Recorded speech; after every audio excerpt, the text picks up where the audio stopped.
Cheers ako mga kasama, tulad ng marami sa aking henerasyon.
Ayan, sa lahat po ng nasa live po natin, ayan, magandang hapon po sa inyo.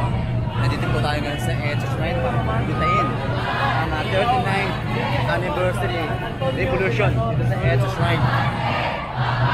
Sa 1986 po ay pinatalsik po ang regime ni Marcos dahil sa kanyang kasalanan, sa kanyang gusto niyang manatili sa pangyarihan.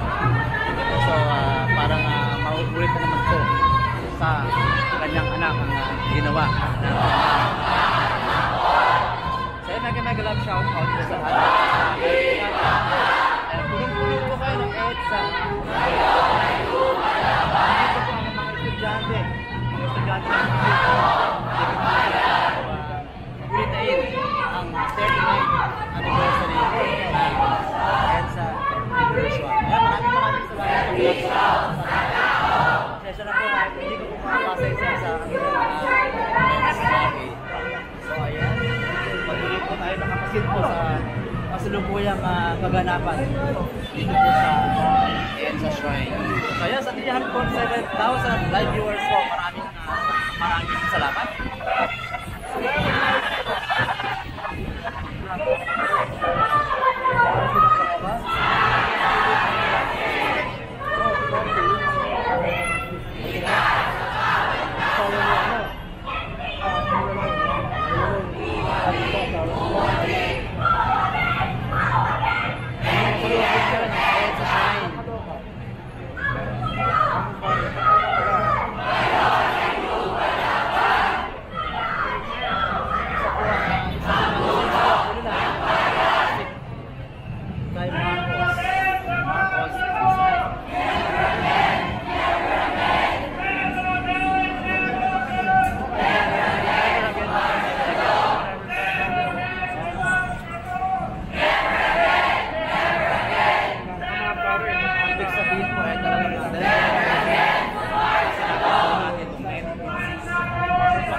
Paring ka pa rin. Ay, nagsawa ka na.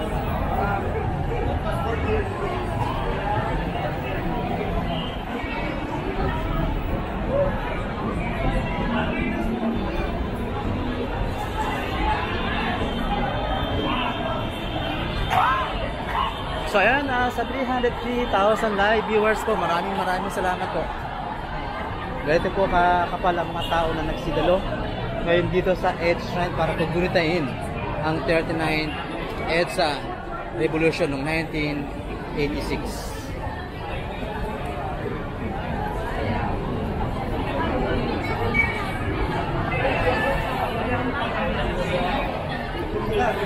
Ayan, solid lang po tayo. Sorry po, 30 po tayo.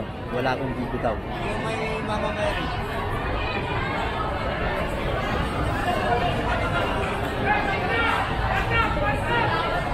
So guys, halos mga estudyante po yung mga nandito. At nilakukan po ng mga iba't ibang organisasyon. Ayan po yung mga madre. Alam naman po natin ang madre ang nanguna itong pinatalsik ang matandang Marcos.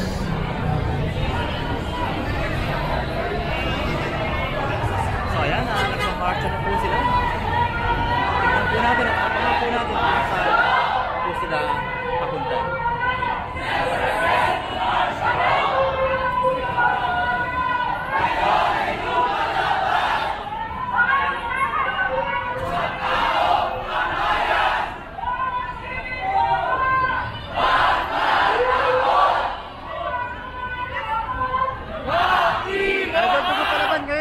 Idol, hindi ka ba in-inform na ngayon ang anniversary ng EDSA Revolution? Actually, wala namang magaling nag-leak ng info regarding dito.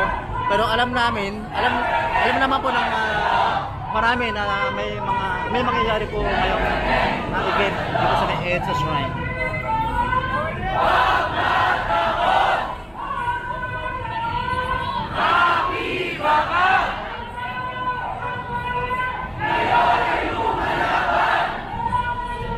Ayan mga idol, kalawat namin po yung sa EDSA Shrine. Halos mapuno po itong paligid po ng EDSA Shrine kay Mama Mary.